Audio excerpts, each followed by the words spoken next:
Meu nome é Mauro Gamboa.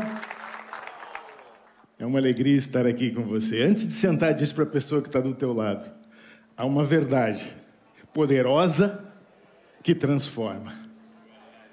Amém? Glória a Deus. Pode tomar o teu lugar, por favor.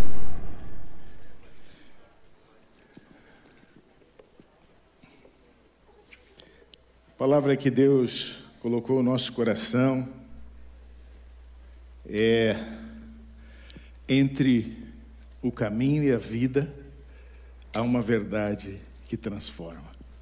Você crê nisso? Amém?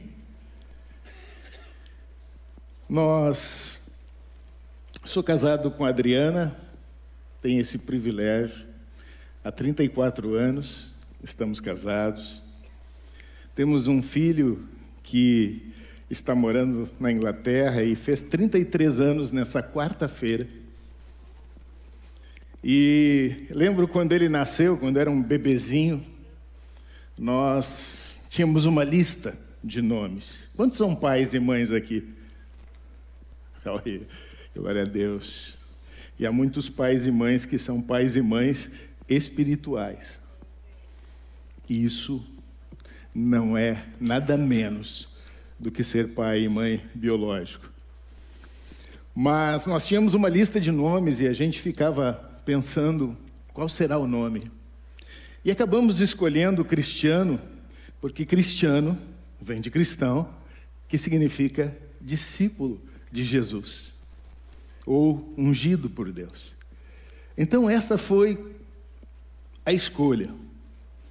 Então o Cristiano, que fez 33 anos essa semana, ele nos deu, Deus usou a vida do nosso filho para nos dar uma filha.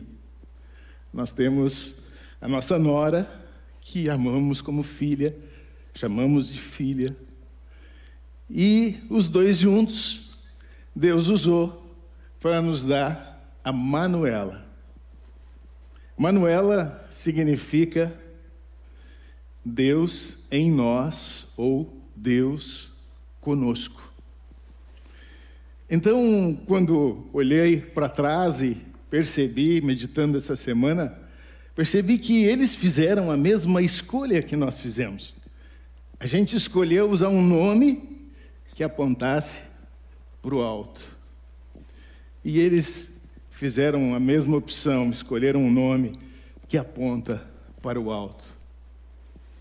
E é sobre escolhas, sobre escolher o caminho, que Deus deseja ministrar os nossos corações nessa manhã. Recebemos dele, fomos feitos à sua imagem e semelhança, recebemos dele atributos únicos que somente ele tem. E dentre esses, recebemos o poder da escolha. E quando escolhemos, inspirados por ele, escolhemos espalhando a fragrância, o bom perfume de Cristo. Quantos de vocês, todos vocês que estão aqui hoje, escolheram buscar Deus, celebrar Deus, se unir como igreja para celebrar ao Senhor? Quantos estão aqui hoje pela primeira vez, que nunca tinham vindo aqui? Levanta a mão. Glória a Deus. Sintam-se amados, sintam-se bem-vindos. Quantos estão aqui que começaram a vir a esse lugar depois da enchente? Levante a mão. Glória a Deus pela vida de vocês também. Foram escolhas que foram feitas. E Jesus, em Mateus, capítulo 7, ele fala sobre escolha.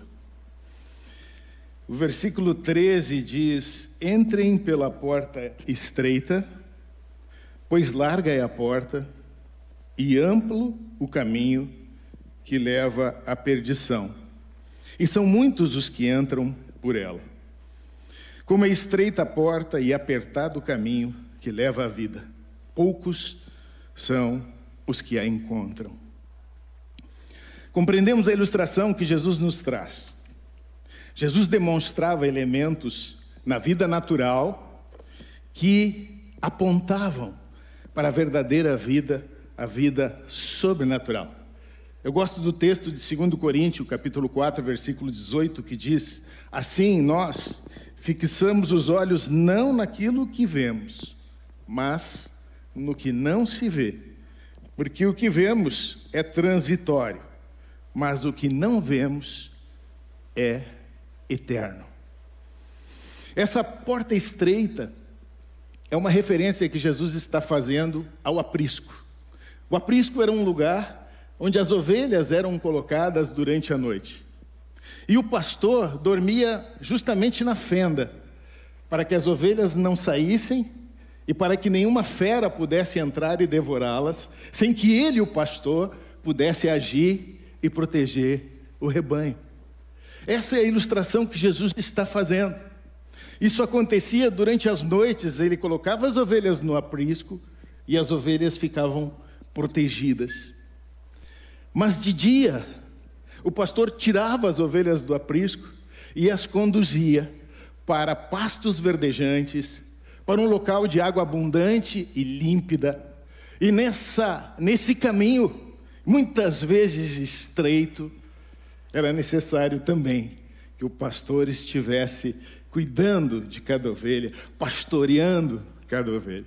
Como isso é verdadeiro e como isso é lindo, porque é exatamente isso que ele faz conosco. É exatamente isso que ele tem feito com você. Ele tem te guardado e ele tem te tomado pela mão para te conduzir por um caminho. Agora, por que caminho estreito, se é tão bom? 2 portas, 2 caminhos. João capítulo 10, versículo de 2 a 4 diz: aquele que entra pela porta é o pastor das ovelhas. O porteiro abre-lhe a porta e as ovelhas ouvem a sua voz. Ele chama suas ovelhas pelo nome e as leva para fora. Depois de conduzir para fora todas as suas ovelhas, ele vai adiante delas. Estas o seguem, porque conhecem a sua voz. Contextualizando isso, nos nossos dias, na porta larga e no caminho largo, se transita de qualquer maneira. Nós estamos vivendo nesses dias, o Brasil inteiro, uma festa que se chama Carnaval. A festa da carne, ou da carnalidade. E desde o princípio, desde os tempos da Grécia e da Roma antiga, era um tempo de licenciosidade, libertinagem. Era um tempo em que tudo era lícito e tudo era permitido. E nesse tempo que estamos vivendo hoje, muitas coisas que não são coisas apontadas pelos princípios, que não são coisas que preservam e promovem a vida, tomam espaço na vida de muitas pessoas, na vida de muitas famílias, e grandes prejuízos acabam acontecendo. Nessa porta larga e nesse caminho largo há uma aparente liberdade, onde as pessoas seguem qualquer pessoa, qualquer ideologia, alinhada com tendências comportamentais, filosóficas ou conceituais, difundidas pela mídia no contexto cultural e político vigente. Mas na porta estreita e no caminho estreito estão demarcados princípios que estabelecem limites, que preservam e promovem vida. Gente, vocês, um grande número de pessoas aqui é pai, mãe ou exerce função. Tem muito vô e vó que ajuda. E muitos que não são vô, nem vós, nem pai, nem mãe, mas são tios. Você acredita que existe alguma maneira de educar uma criança sem estabelecer limites? Você acha possível educar uma criança sem estabelecer limites? Nós temos aqui vários que são pedagogos, envolvidos com a área da educação. Miguel, tem como educar uma criança sem estabelecer limites? É impossível.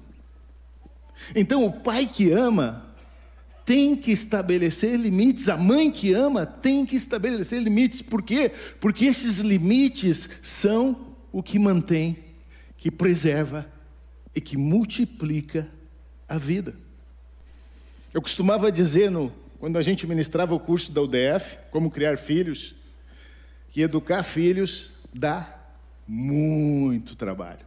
Não dá trabalho, dá muito trabalho. Mas é o trabalho melhor remunerado de toda a face da terra. Não há trabalho melhor remunerado que você, pai, você, mãe, investir do que educar os seus filhos. Você manifesta a glória de Deus quando você educa seu filho. E dá trabalho por quê? Porque às vezes é mais fácil você dizer, não faz assim, não faz assim, do que você levantar lá, olhar nos olhos da criança e dizer, filho, já falei, não faz dessa forma. Assim funciona. Gritando daqui, nem sempre. Então, se nós que somos pais naturais entendemos nessa forma, quanto mais o nosso supremo pastor, o nosso Pai celestial. Ele nos chama para segui-lo, Ele nos chama para andar como Ele andou e Ele nos chama para ser como Ele é. Então, o teu chamado é sublime, o teu chamado é honroso, o teu chamado é lindo, porque você está sendo chamado para andar como Ele andou, para ser como Ele é e para manifestar a sua presença a um mundo que precisa enxergar a glória dEle. Amém? Mas, em João, capítulo 14, Jesus está preparando os seus discípulos para dias difíceis e não esperados, não desejados. Ele chama seus discípulos e começa a falar sobre a sua partida. E ele começa a falar sobre os momentos que eles vão viver sem compreender. Quantos aqui já viveram momentos que viveram sem compreender? Levante a mão. Momentos que você sabe que você está com Deus, que Ele é o Senhor da tua vida, mas você não está compreendendo, mas você continua por fé. Por quê? Porque a gente sabe que Ele é o caminho. E ele começa a preparar os seus discípulos e ele começa a falar de caminho. Em Mateus ele diz caminho largo, caminho estreito. E aqui em João 14 ele então começa a preparar os discípulos e eles que caminharam com ele, descansaram com ele, estiveram com ele quando ele fazia milagres. Os seus discípulos que caminharam junto dele, tiveram o privilégio de acampar com ele, ficar na beira de uma fogueira, ouvindo a voz dele. Eles então se deparam com aquelas notícias e não compreendem. E aí ele ouve de um discípulo querido, amado, chamado Senhor, não sabemos para onde vais. Como então podemos saber o caminho? E quando Tomé faz essa pergunta, Jesus responde para ele, eu sou o caminho, a verdade e a vida. E ninguém vem ao Pai a não ser por mim. Se vocês realmente me conhecessem, conheceriam também o meu Pai. Já agora, vocês o conhecem e têm visto. Disse Filipe, Senhor, mostra-nos o Pai, e isso nos basta. Jesus respondeu: você não me conhece, Filipe, mesmo depois de eu ter estado com vocês durante tanto tempo? Quem me vê, vê o Pai. Como você pode dizer, mostra-nos o Pai? Você não crê que eu estou no Pai e que o Pai está em mim? As palavras que eu digo não são apenas minhas, ao contrário, o Pai que vive em mim está realizando a sua obra. Jesus não aponta um caminho para Deus. Jesus diz: eu sou esse caminho. Eu sou o próprio caminho. Lembra quando Deus se apresentou a Moisés? Quando a sarça ardia? O grande eu sou. Ele é um com o Pai. E ele responde: eu sou o caminho. A resposta de Jesus a essa pergunta muda totalmente a perspectiva religiosa daquela época. Porque pelaquela época haviam preceitos, havia lei, haviam princípios éticos, haviam princípios morais que estabeleciam um caminho para Deus. Mas quando Jesus responde, eu sou o caminho, ele está apontando para si mesmo. Eu sou a pessoa que vai conduzir vocês ao Pai. É por mim e por ninguém mais. Quando Jesus faz isso, ele faz com que tombe o princípio religioso que é o que estavam vivendo os homens daquela época. Religião não nos conecta com Deus. Religião é esforço humano para se conectar com Deus. Há um fato consumado na cruz do Calvário que nos conecta única e definitivamente ao Pai. E esse fato é Jesus, o próprio caminho. Amém? Você lembra quais foram as últimas palavras de Jesus na cruz? Está consumado. Está feito. Está feito. Glória a Deus. O Evangelho de João é muito especial. Eu sempre digo para alguém que está começando a ler a Bíblia, inicia pelo Evangelho de João. O navio Logos, que viaja o mundo inteiro, espalhando, proclamando a palavra de Deus, entrega um condensado do Evangelho de João para todos aqueles que ali vão visitar e ser evangelizados. E o Evangelho de João apresenta 7 eu sou. Em João 6,35, eu sou o pão da vida. Em João 8,12, eu sou a luz do mundo. Em João 10,9, eu sou a porta. Em João 10,11, eu sou o bom pastor. Em João 11,25, eu sou a ressurreição e a vida. Em João 14,6, eu sou o caminho, a verdade e a vida. E em João 15,5, eu sou a videira. Olha para quem está do teu lado e diz para essa pessoa: você é um ramo conectado à videira verdadeira.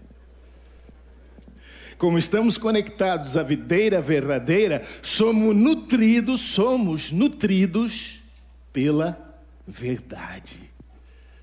E a verdade é Cristo. Eu sou o caminho, eu sou a verdade e a vida. Então, só para contrariar os teólogos, eu diria que nós temos 9 eu sou no Evangelho de João. Porque eles dizem 7, mas, poxa, 14,6 tem 3, então não dá para contar um. E é sobre isso que eu queria discorrer com vocês. Os 3 eu sou de João 14,6. Primeiro ele diz: eu sou o caminho. A palavra grega usada aqui é odos, ou rodos, que significa literalmente estrada ou caminho. O português tem muita coisa que vem do grego, né? Porque quando a gente diz que está numa estrada, a gente está o quê? Rodando. Então, vem de rodos, o caminho. No texto judaico, a ideia de um caminho para Deus era comum, pois a lei de Moisés era vista como um meio de se aproximar de Deus. Mas Jesus inverte essa lógica. O caminho para Deus não é mais um sistema de regras. O caminho para Deus não é mais a lei. O caminho para Deus é uma pessoa que se chama Jesus. As implicações deste eu sou o caminho, uma delas é, e talvez a mais importante, a exclusividade. Jesus não diz que é um caminho. Jesus diz que é o caminho. E ele é o caminho para o Pai de duas formas. Ele é o caminho de Deus para o homem, e ele é o caminho do homem para Deus. A outra implicação deste eu sou ele é a substituição da lei e a falência da religiosidade. Fariseus viam a obediência à lei como caminho para Deus, mas Jesus afirma que ele mesmo é esse caminho. E a terceira implicação é a reconciliação com Deus. O pecado que separou a humanidade de Deus é bypassado, sobrepassado por uma graça que nos alcança através da pessoa de Cristo. 1 Timóteo 2,5 diz: há um só Deus e um só mediador entre Deus e os homens, o homem Cristo Jesus. Eu e a Adriana temos tido o privilégio de servir junto com a abençoada equipe de servos dessa igreja, também aos 60 mais, ou maturidade, com quem tivemos um encontro muito abençoado no fim de semana passado. E tivemos também os irmãos queridos e irmãs do Monte Amigos, o ministério de solteiros que nós temos aqui nesta igreja. E naquela ocasião, nós compartilhamos uma frase de John Stott, um teólogo britânico, que diz resumidamente: ser maduro é ter relacionamento com Jesus. Eu tenho visto, para a glória de Deus, nessa igreja, muitos jovens, meninos e meninas, alguns adolescentes, outros jovens, que são maduros.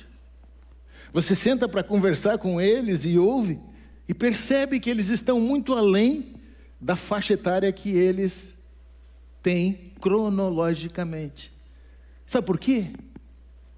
Porque eles têm investido tempo de intimidade e comunhão com Deus, com Jesus. Isso leva eles a serem maduros. Isso leva eles a tomarem decisões sábias, não a seus próprios olhos, mas aos olhos daquele que tudo sabe, tudo ouve, tudo vê e que tem o que é bom para todos nós. E John Stott influenciou bastante a sua época. Ele viveu até 2011, morreu recentemente, e ele conta o testemunho de conversão dele.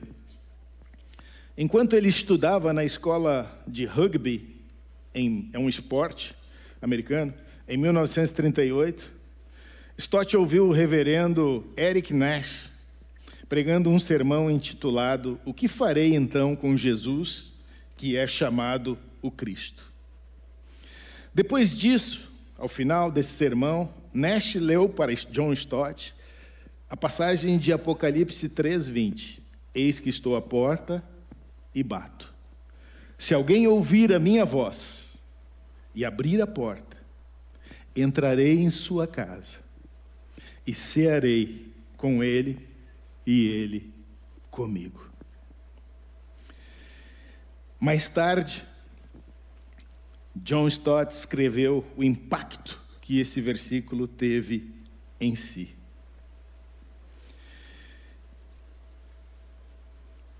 Aqui, então, temos uma questão crucial. Porque quando John fala a respeito do sermão, ele começa a pensar a respeito das palavras: então entrarei e cearei com ele.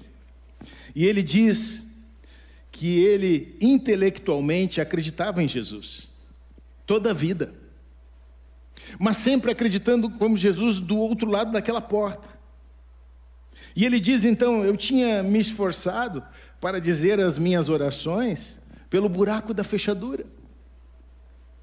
Eu tinha até empurrado alguns tostões por baixo da porta, numa vã tentativa de tentar acalmá-lo ou de estabelecer uma relação com ele. Eu tinha sido batizado, ia à igreja, lia a Bíblia, tinha altos ideais e tentava ser bom e fazer o bem. Mas o tempo todo, e muitas vezes sem perceber, eu estava segurando Cristo no tamanho do comprimento do meu braço e mantendo fora. Eu sabia que abrir a porta teria consequências profundas e transformadoras em minha vida. Estou profundamente grato a Ele por me permitir abrir a porta.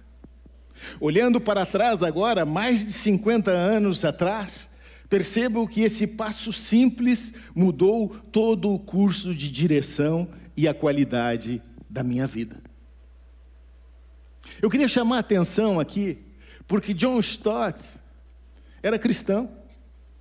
Ele lia a Bíblia, ele havia sido batizado, mas ele ouvia Jesus bater a porta do seu coração, pedindo para entrar, para sentar, para ceiar com ele, para ter um encontro íntimo, profundo e transformador. Mas ele se contentava em fazer as suas orações no buraquinho da porta, passar alguns tostões por baixo da porta, mantendo uma relação fria e distante. O que eu estou dizendo é que você pode passar um bom período da tua vida, ou até toda a tua vida, no caminho, sem ter um encontro com a verdade que transforma, com a verdade que te leva para o outro lado da porta, junto com Ele, grudado com Ele. É isso que Ele quer fazer. É isso que Jesus está batendo quando Ele diz que é o caminho. Ele está batendo na religiosidade. Religiosidade não transforma. Eu não gosto quando alguém chega e diz para mim: você é religioso? Eu digo: não, eu sou cristão. Eu sou de Jesus. Eu tenho um mestre e eu luto contra a minha natureza humana para tentar andar como ele andou. É assim que eu vivo minha vida com Deus. Você está entendendo? Então John teve uma mudança. John permitiu que aquela verdade de Apocalipse 3:20 entrasse no seu coração e fizesse com que ele despertasse para uma vida plena e abundante que só Jesus, junto dele, colado nele, nós podemos experimentar. Então Jesus disparou esta verdade: eu sou o caminho. E na sequência ele disse: eu sou a verdade. A palavra grega usada para a verdade é aletheia. Significa algo real, autêntico, definitivo. Gente, em um mundo de meias verdades, um mundo de engano, um mundo de mentira, um mundo de fake news, um mundo de manipulação, quando eu tenho Cristo, que é a verdade, eu posso sondar todas as coisas que me chegam, através da oração, através da comunhão com Deus, e perguntar: Senhor, há algo de verdade nisso? Eu posso crer nisso? Então, no mundo de meias-verdades, no mundo de engano e de mentira, Jesus é a verdade. Algumas implicações dessa verdade.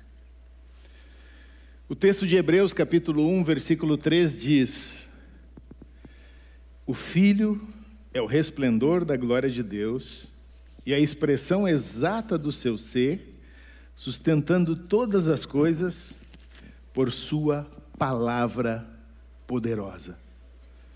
Depois de ter realizado a purificação dos pecados, ele se assentou à direita da majestade nas alturas. A palavra é a verdade que sustenta todas as coisas. A fonte do conhecimento espiritual é outra implicação. Somente através de Jesus nós conhecemos a verdade sobre Deus, sobre o pecado, sobre a salvação e sobre a eternidade. Igualmente, através de Jesus e dessa verdade, nós conhecemos quem somos.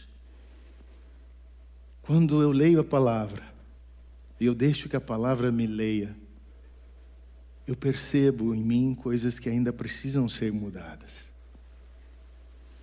Gente, a jornada da santificação, ela começou na nossa vida quando nós recebemos Jesus como Senhor e Salvador. Mas ela vai continuar por todo o tempo, até que Ele venha, ou até que Ele te chame. Porque é um processo. Eu conheço mais da verdade, e a verdade me transforma mais. De glória em glória, como diz a palavra. A outra implicação de eu sou a verdade é a libertação do engano. João 8,32, ele diz: conhecereis a verdade, e a verdade vos libertará. Ele é a própria verdade. Ele disse na sequência, em João capítulo 14, verso 17, vou para junto do Pai, mas vou deixar com vocês o Espírito da verdade. Ele os conduzirá, Ele tornará viva a minha palavra no coração de vocês, porque Ele é o que se move sobre a terra hoje. Ele é o que habita em nós e que toma esta verdade, que é a palavra, e torna ela viva, capaz de produzir mudanças. A verdade passa a habitar em nós quando entramos pela porta. Lembra que Jesus disse: eu sou a porta? Pelo novo e vivo caminho, esse Espírito da verdade revela a verdade, que é Jesus. Para quê? A resposta está em João 10,10. Para que você tenha vida e vida em abundância. Amém? Deus está te transformando para que você tenha vida e vida em abundância. Olha para a pessoa que está do teu lado, dá um sorriso para ela e diz: você tem vida e vida em abundância. E terá ainda mais, porque é um processo. E esse processo está acontecendo nesse momento, em todos os dias da nossa vida. Ali na frente da igreja nós temos um banner: proibida a entrada de pessoas perfeitas. Esse banner é uma provocação, para que as pessoas cheguem ali e realmente parem para pensar: como é que é? Aí, se alguém é perfeito, vai olhar e vai dizer assim: nunca vou entrar aí, eu sou perfeito. E se alguém não é perfeito e percebeu isso, vai olhar e vai dizer: puxa, esse é um lugar para mim. Esse não é um lugar de religião. Esse é um lugar de vida com Deus. Essa é a nossa ideia com esse banner. Provocar para que as pessoas entrem. E ao entrar, te conheçam. Conheçam alguém que está transbordando vida. Conheçam alguém que está cheio da verdade. E a verdade transborda por todos os poros. E a verdade transforma. A verdade conduz à mudança de vida, a metanoia. Amém? A verdade avulta nossas imperfeições para que elas possam ser tratadas e transformadas. Deus te ama muito do jeitinho que você é. Gente, Ele te ama do jeitinho que você é, do jeitinho que você está. Só que, por causa desse amor, Ele vai te transformar. Ele não quer que você permaneça do jeitinho que você é. Ele quer te transformar. Ele quer me transformar. O propósito de Deus é nos transformar de glória em glória. Essa é uma igreja que tem um DNA de restauração e nós estamos vivendo uma série chamada Restauração. Restauração do quê? Restauração da imagem do Pai. Nós fomos criados à imagem e semelhança de Deus. Nós recebemos atributos que são só dele. Ele tem nos criado para que nós venhamos a refletir a sua glória. A glória reflete em nossas vidas quando nós andamos no caminho e tomamos posse da verdade e dizemos: Senhor, tua verdade me revela quem sou, revela a tua glória, e eu desejo ser mais parecido, mais parecida contigo hoje e por todos os meus dias. Essa verdade que transforma nos alcançou de uma forma especial quando nós chegamos aqui em 2017. Nós temos 3 ferramentas de restauração. Nós temos o CR, eu e a Adriana fizemos CR quando chegamos. Nós temos o Minha Vida Tem Jeito, que é uma outra ferramenta de restauração, compacta, de um fim de semana. E Deus nos deu mais uma ferramenta que se chama Freedom. E o Freedom é uma ferramenta de transformação. Você entende que quem transforma não é a ferramenta, é o Espírito que age por meio da ferramenta? E quem é transformado é você. E quando você é transformado, a igreja do Senhor é transformada, porque a glória do Senhor é refletida através das nossas vidas. E quando a gente chegou aqui, nós vínhamos em uma jornada que tinha muito de religiosidade. E a gente chegou em 2017, vivemos essas 2 ferramentas, o Freedom ainda não havia. O Freedom começa a ser agora aplicado para toda a igreja a partir de hoje. Hoje você pode fazer a tua inscrição quando você sair daqui. Eu quero te encorajar a fazer a tua inscrição. Por quê? Porque Ele te ama do jeitinho que você é, do jeitinho que você está, mas Ele quer que você seja transformado de glória em glória. Amém? E a gente chegou aqui exaurido. Vivíamos uma maratona religiosa de eventos que nos exauria, que nos drenava, que impedia que a gente vivesse uma espiritualidade emocionalmente saudável. Aliás, esse é o título de um livro que eu recomendo que você leia. Creio que nós temos na livraria Espiritualidade Emocionalmente Saudável. E quando chegamos aqui feridos, exauridos, drenados, cansados, o Tércio e a Martinha nos abraçaram junto com toda a equipe de pastores e servos comprometidos dessa igreja e cuidaram de nós. Nos incentivaram a entrar nessa jornada de restauração. E nós ficamos, praticamente, tivemos hoje, eu entendo, um ano sabático. Porque a gente chegou em 2 de abril de 2017 e ficamos até maio de 2018, 1 ano e 2 meses, sendo restaurados, sendo curados, sendo ministrados pelo Senhor. E nesse período, justamente em maio de 2018, um ano depois que a gente tinha chego aqui, vivido CR, vivido Minha Vida Tem Jeito, eu fiz uma viagem de trabalho para Cochabamba, na Bolívia. Não sei se o Valmir está aí, o Valmir foi missionário lá em Cochabamba, na Bolívia. Levanta a mão aí, Valmir, se tu está por aí. Não está. E lá em Cochabamba eu tinha uma agenda de trabalho, eu representava uma empresa, de 6 dias. Eu fui na segunda para voltar no sábado.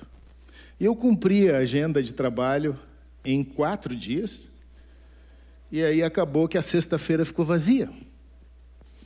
E eu, então, na quinta-feira, terminei o dia, terminei a agenda, e eu fui para o hotel e comecei a orar, e comecei a ler a palavra. E eu tinha uma palavra que era rema, que estava querendo ser revelada no meu coração. A palavra rema é aquela palavra que entra pelo teu ouvido, vai para a tua mente, desce para o teu coração, e lá no teu coração ela fica quicando. Ela fica indo e voltando, e você fica pensando, tá, mas o que Deus quer falar com isso? Quantos já tiveram essa experiência? Levanta a mão. Você que já teve essa palavra que ficou indo e voltando, e você fica perguntando, mas o que Deus está querendo falar com isso? E para ajudar, no domingo anterior à viagem, o Tércio tinha pregado exatamente sobre ter uma palavra rema para cada camada da tua vida. Uma palavra rema para este ano de 2025. Uma palavra rema para o meu casamento. Uma palavra rema para a minha jornada de paternidade e maternidade. Então eu estava justamente pensando, pai, qual é a palavra rema para a nossa vida, para mim, para a Adriana, para a nossa família, nesse período? E aí eu orava, e o versículo da minha conversão foi João, capítulo 8, versículo 32. Conhecereis a verdade, e a verdade vos libertará. E quando essa palavra veio para o meu coração, e ela começou a se tornar rema, eu pensava, mas eu não estou preso, eu nunca tive preso, eu nasci num país livre. Que história é essa de verdade que liberta? Mas ela ficou 3 dias quicando no meu coração, na minha mente, no meu coração, na minha mente. E então, em uma celebração, onde o perdão estava sendo ministrado, e eu que tive uma vida num lar totalmente disfuncional, eu tive uma criação disfuncional que descria do casamento, uma criação que não apontava para o caminho, para Jesus. Minha mãe se converteu num determinado momento, mas meu pai não. Então eu vivia preso pelo contexto no qual eu nasci. Sabe que você não nasce livre, é um engano isso. Primeiro que você nasce debaixo do pecado original. E segundo, que você nasce num contexto familiar. E esse contexto familiar, nem sempre é espiritualmente saudável. E essa era a minha história. Então, eu estou orando e aí começou a me dar uma agonia santa. Agonia santa é uma inquietação que vai produzir fruto. Agonia não santa é ruim, não tenha isso. Mas a agonia santa é um negócio que te confronta e começa a te inquietar. E tu começa a dizer, paixão, tem que vir alguma coisa. Deus quer falar alguma coisa. E eu estou ali naquela agonia santa e disse, Deus, eu quero a palavra rema para esse tempo que nós estamos vivendo. Se o pastor Tércio falou que isso é algo que acontece, eu creio, porque ele é um homem que compromete-se contigo e que vive contigo. E eu quero viver esse tempo, essa camada, entendendo isso. E aí, aconteceu algo tremendo. Eu peguei a primeira palavra que o meu filho decorou. Se os teus olhos forem bons, todo o teu corpo será luminoso. Eu peguei uma outra palavra quando começamos eu e ele a servir. que era: Deus procura adoradores que o adorem em espírito e em verdade. João 8,32, conhecereis a verdade vos libertará. Mas e aí? Qual é a desse tempo, Deus? Gente, a madrugada passou, e aí começou a amanhecer. E eu disse: Deus não quer falar comigo. Assim que o agnóstico pensa, viu? O agnóstico, ele entende que Deus existe, que tem o ateu, que não crê em Deus. O agnóstico entende que Deus existe, mas acha que Deus não fala com ele. Deus está muito ocupado, Deus é muito distante, Deus é muito grande e eu sou muito pequeno. Isso é um pensamento quase agnóstico. E eu comecei a pensar, digo: puxa vida, Deus não quer falar comigo, Deus não quer revelar isso para mim. E eu comecei então a orar, e lá pelas tantas eu disse: tá bom, Pai, se tu não quer falar, amém. Levantei, tomei meu café, saí do hotel, peguei um táxi que vinha passando, era uma Fielder. Uma Fielder é uma caminhonete tipo uma perua, os paulistas chamam de perua, e a gente chama aqui talvez de van, né? E tinha um boliviano muito simpático, que se chamava José. E aí eu cheguei para o José e disse: José, eu sou cristiano. ¿Qué puedo hacer yo en Cochabamba hoy? Tengo el día libre y me gustaría conocer algo en esta ciudad que fuera para Cristo, que apontasse para Cristo. Aí José deu uma risadinha assim: eu sei, é o Cristo de Cochabamba. Eu disse: uau, vamos lá então, vamos conhecer o Cristo de Cochabamba. Ustedes pensam que só ustedes que têm o Cristo no Rio de Janeiro? Nós lo temos acá em Cochabamba. E eu pensei, né? Ele está em todo lugar, não é só no Rio, em Cochabamba. E aí subimos, começamos a ir.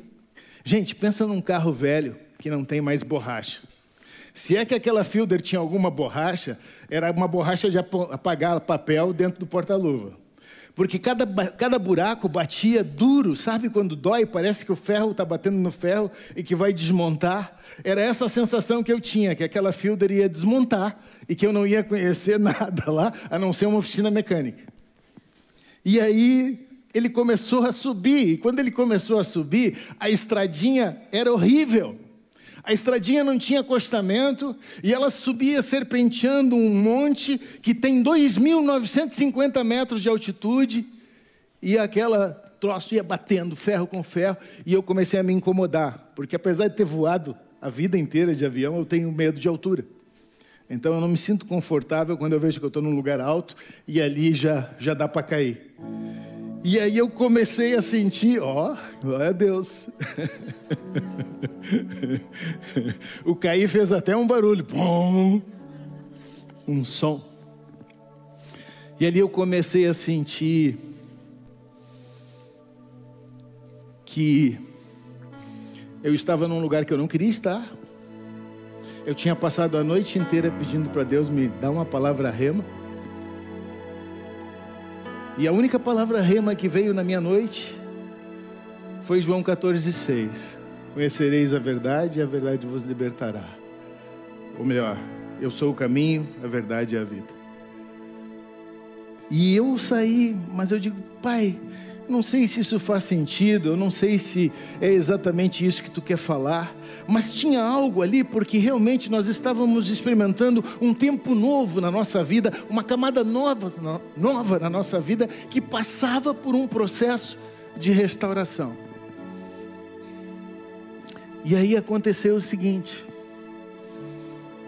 nós chegamos lá em cima, eu estava bastante desconfortável, e eu já estava razoando com Deus e perguntando: Pai, por que tu me deixou pegar esse táxi, vim aqui em cima, nesse lugar quente, não tem nem oxigênio, eu não estou conseguindo respirar direito, se eu passei a noite inteira pedindo para te me dar uma palavra.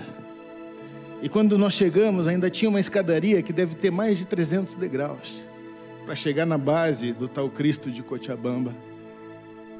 E eu subi aquela escada e orando, e tinha tristeza, tinha uma certa angústia no meu coração, porque eu desejava muito ouvir uma palavra, eu desejava muito ter certeza do que Ele estava fazendo, do que Ele queria fazer, do que Ele queria me revelar. E aí, eu subi, quando eu subi as escadas, lá estava aquela estátua do Cristo, e embaixo, bem no pé da estátua, tinha uma Bíblia. Essa era a vista da cidade. Eu tinha chegado e tinha visto o Cristo de Cochabamba, mas nos pés do Cristo de Cochabamba, dessa estátua, tem uma Bíblia. E nessa Bíblia está escrito: "Y le dice Jesús, yo soy el camino, la verdad y la vida, y nadie viene al Padre sino por mim." Aquilo que eu tinha clamado a noite inteira estava diante dos meus olhos. Então eu senti que aquela palavra era uma palavra que marcava uma camada da nossa vida. Que aquilo que eu tinha pedido a respeito do caminho, no caminho, a respeito da verdade, havia vindo e estava gerando uma vida que só Ele podia gerar. Foi um marco. Palavras remas são memoriais que se estabelecem na nossa vida e que seguem produzindo vida ao longo do tempo, ao longo do caminho, ao longo da nossa jornada. Por isso que quando Jesus diz: "Eu sou o caminho, a verdade e a vida", Ele está falando do que Ele é e do que Ele produz. Ele produz transformação. Ele produz certeza. Ele produz uma verdade que avulta as tuas mentiras, as tuas debilidades. Mas não é para te arrasar, não é para te derrubar, é para te libertar, para que você possa viver e correr a carreira que Ele tem preparada para você, junto da sua família, junto das pessoas que Ele colocou contigo, no teu trabalho, na tua casa. O último "eu sou" de Jesus é: eu sou a vida. Não há como nos debruçarmos sobre a palavra. Não há como nos debruçarmos sobre a verdade sem que o Espírito da verdade comece a ministrar os nossos corações. E ministrando nossos corações, Ele começa a transformar as nossas vidas.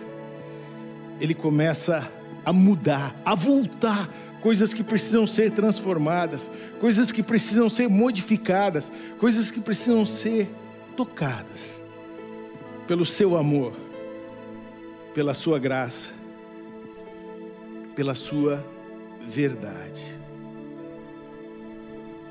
E quando eu estava escrevendo essa mensagem, orando e pedindo que Deus falasse conosco nessa manhã, até então eu não tinha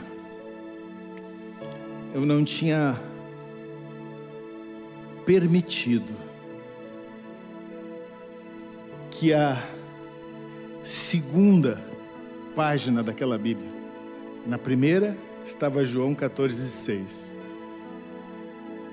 Na segunda estava João capítulo 15, versículo 12.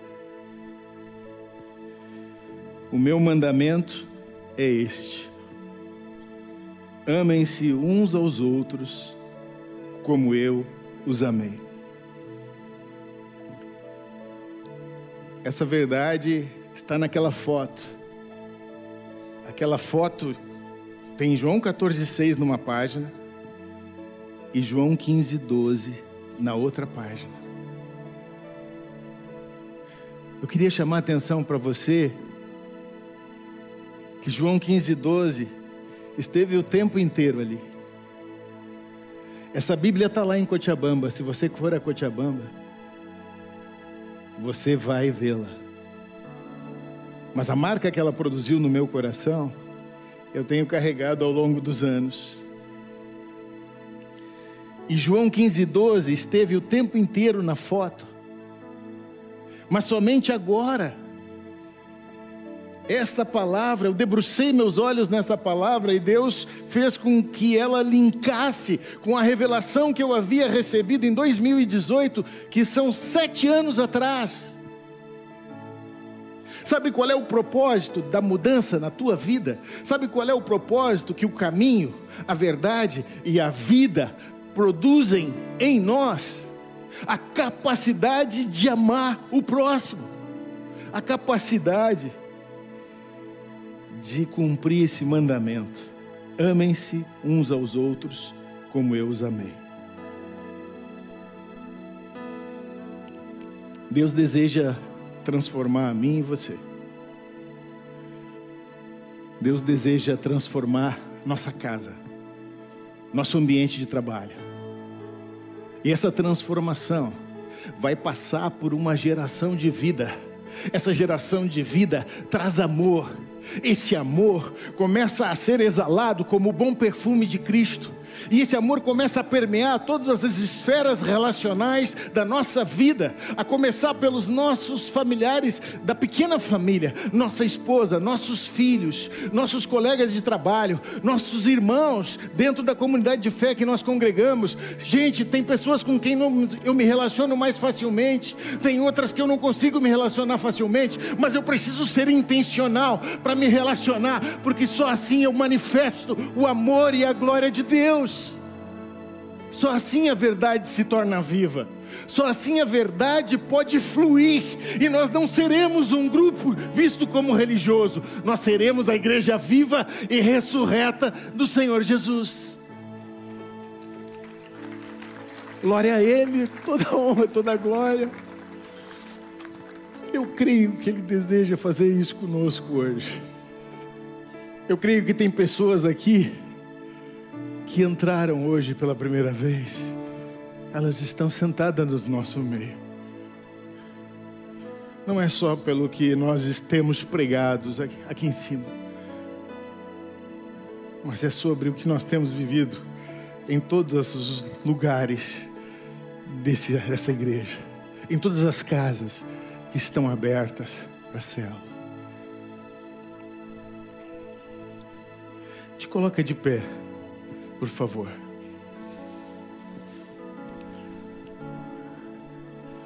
Você que está aqui pela primeira vez e entendeu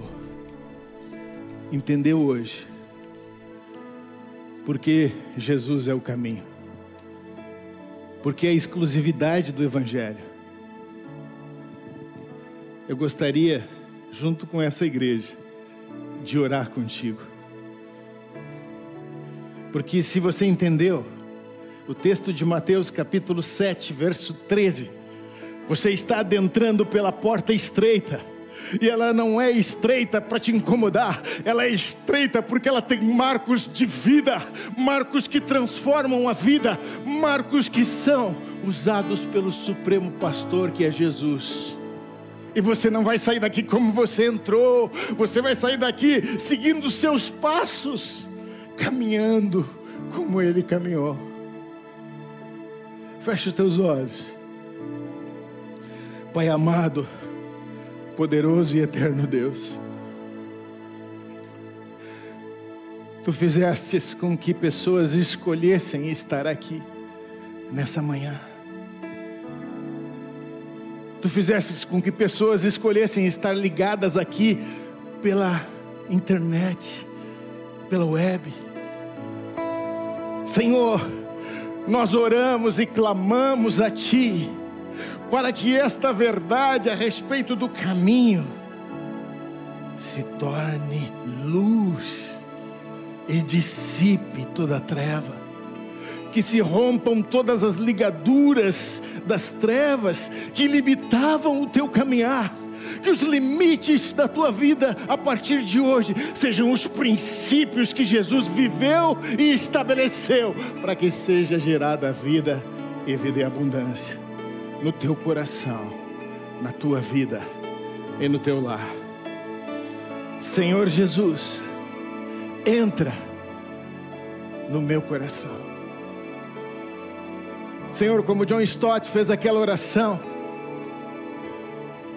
te convidando para entrar e cear com Ele, que tu adentres a esses corações que estão aqui pela primeira vez, a essas pessoas que estão entendendo a tua verdade, a tua justiça, o teu amor. Você que está aqui nessa condição, ore comigo. Senhor Jesus, eu não quero mais caminhar sozinho. Senhor Jesus, eu não quero andar pelo caminho largo que conduz à perdição. Senhor Jesus, eu quero andar no caminho estreito, demarcado pelas tuas pegadas. Eu quero te convidar para ser o meu Senhor e o meu Salvador. Desde hoje, Pai, e por toda a eternidade, a minha vida não será mais a mesma. Será transformada de glória em glória, porque eu fui alcançado pelo Supremo Pastor, porque eu estou no caminho da verdade e da vida a partir de hoje. Em nome de Jesus. Amém. Quem fez essa oração pela primeira vez, levante a mão aí onde você está. Você que orou convidando Jesus. Amém, glória a Deus. Mais alguém fez? Vamos aplaudir a Cristo na vida dessa querida irmã. Mais alguém? Por favor, lá no fundo. Amém, glória a Deus pela tua vida. Vem aqui na frente. Vem aqui na frente, nós queremos orar contigo. Chega aqui pertinho, por favor. Vem até aqui. Queremos orar com você. Enquanto eles vêm, vamos declarar a verdade por louvor. Confio em Deus, meu Salvador. Você, igreja, que foi confrontado por essa verdade, que entendeu que barreiras religiosas são quebradas na tua vida, pode vir à frente também, louvar o Senhor, tomar posse disso. Deus, meu Salvador, que jamais falhou, nunca falhará.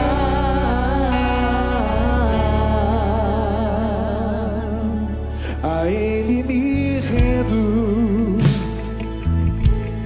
posso descansar. Sei que o autor do amanhã me guiará. Essa é minha história,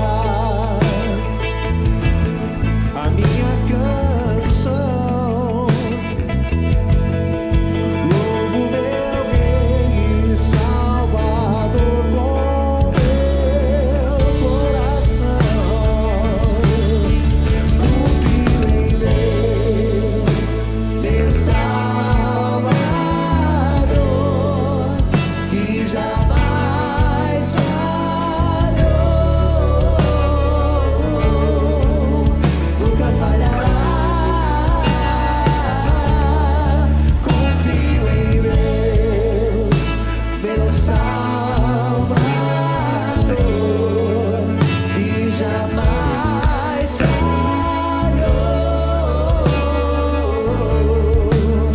nunca falhará. Você que está declarando essa verdade, confia em Deus, nunca falhou, nunca falhará. Você que veio aqui à frente, que nunca tinha entregue a tua vida para Jesus, há um Salvador glorioso que está entrando para cear contigo, para estar contigo, para caminhar contigo, para te conduzir pela verdade, para que a vida seja plena e abundante. Nós abençoamos a tua vida em nome de Jesus e declaramos a tua vida habitação do Espírito Santo de Deus. Também oramos, Pai, por toda a tua igreja, Pai. Senhor, que nós não sejamos conhecidos como um local religioso, que nós sejamos conhecidos como a igreja viva do Senhor, que a tua verdade, Senhor, adentre os nossos corações e nos transforme, que tu uses, Senhor, as ferramentas que tu tem usado, Pai, mas que teu Espírito Santo tenha total liberdade sobre cada coração que aqui está, sobre cada casa que aqui está, sobre cada família que aqui está representada.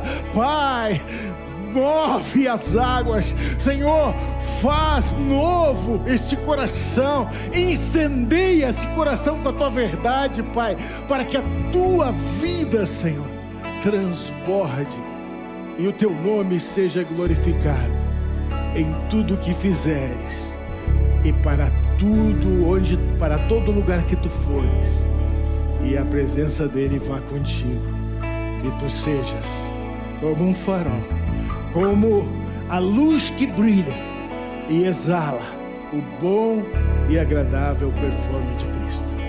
E Deus te abençoe, e abençoe teu domingo, tua família, teu trabalho, tua casa, em nome de Jesus. Amém. Você que tomou decisão por Cristo, nós vamos conversar com você. Nós temos um presente para te dar lá naquela portinha que está aberta, naquela lateral. Por favor, passe ali que a gente quer conversar contigo e te dar um presente da parte de Deus, o nosso amor, o nosso carinho, a nossa alegria. Seguimos louvando e adorando. Que Deus te abençoe, que seja um domingo cheio da presença de Deus e que a nossa alegria venha do alto para a glória dele. Amém? Amém, aleluia, glória a Deus. Você pode sentar.